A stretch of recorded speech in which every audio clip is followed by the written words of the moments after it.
ब्यास बैठो हो ब्यास।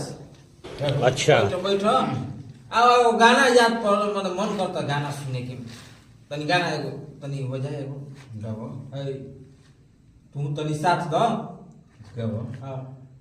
हम तेरे शहर में आए हैं मुसाफिर की तरह हम तेरे शहर में आए हैं मुसाफिर की तरह हम तेरे शहर में आए हैं मुसाफिर की तरह।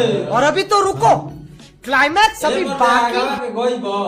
खाली हम तेरे कितना शहर में घूम कबो देहातों में जा बाप रे यही पर कहता कि ब्याह सही मत है ए मरे तू तो बेइज्जत करा देबा घर गांव के ब्याह कहला बताओ आ कहत रह यादे नहीं के आ ए मरे का ब्याह गइबा नहीं के यार तो बताओ है नाच में जाना तो कहलन कि हमरा के स्टेज पर चाहगाओ सना तो राते राते मारे लगियो तो हमरो के ई करो के हमरो नहीं मन दे